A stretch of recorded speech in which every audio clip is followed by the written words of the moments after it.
When I'm lining up on the sideline and I hear the announcer go and I hear the bass drum hit, they pick one person and I just blow that person's mind.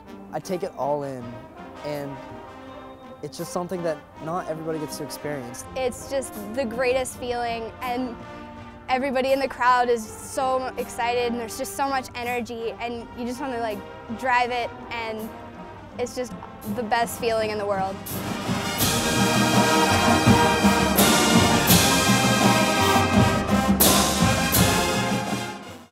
This year we knew that, okay, the blackout game, which is that Tuesday night game, that's a perfect dime to do Queen.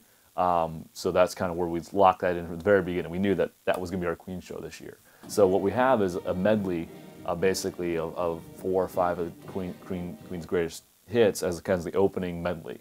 And then we also we're doing Bohemian Rhapsody as well, which is just, and doing basically the whole thing, the whole production of it, you know, including a dance and the drum break as well.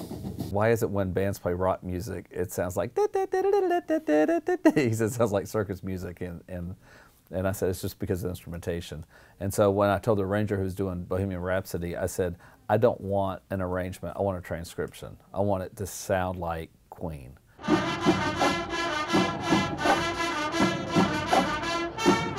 We start on Monday, and we're given the drill for the show, and we learn all our positions on the field, and at the same time we also get our music for the show. So when we work on it, it takes about a week for us to put together a show.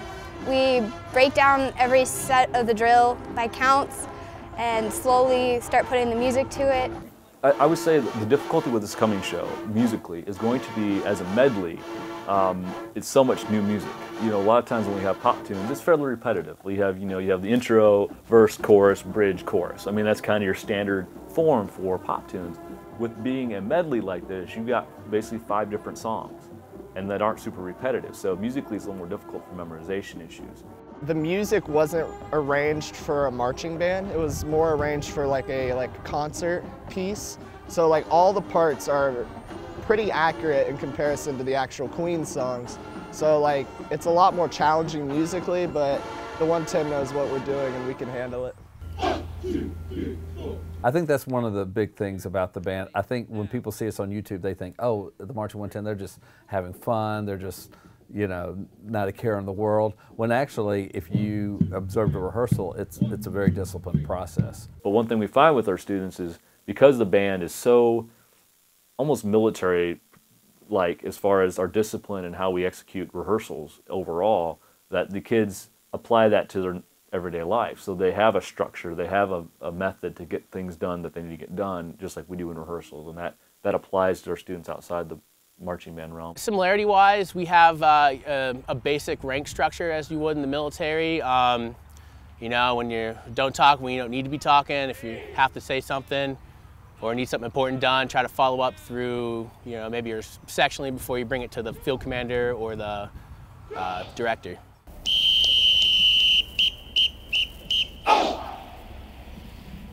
You know, you're driving it, you're going hard, you're precise. In the middle of the show, all hell breaks loose.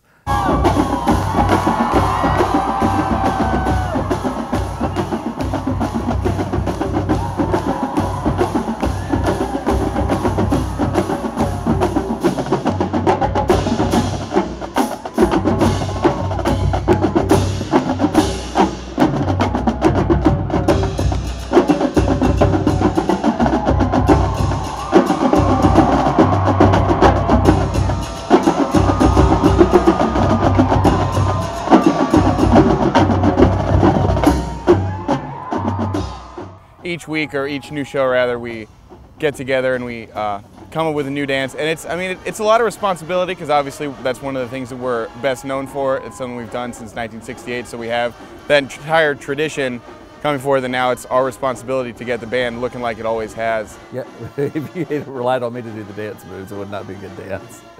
But because students, they're the ones who go out and they socialize and they keep up with what's current. Usually we aren't able to teach any of the dance until Thursday night. We have what's called convocation practice. We have it over in the convo on the basketball field, or sometimes we'll have it here in Peden Stadium. Usually Thursday night sometimes is the first time any of the band will see the dance. We'll have about an hour to go through it, break it down, try to move as quick as possible, and be ready to perform it by Friday or Saturday. We proudly present the most exciting band in the land, the Ohio University Marching 110. And in a lot of schools, band's not the popular thing to do. It's not a popular thing to do. It's just like it's the band, you know. And kids in the School of Music, they don't have to be in the band. At a school like Miami, you have to march in the band for 2 years if you're a music major. Here, you don't have to march in the band if you don't want. So everybody that's in the band wants to be.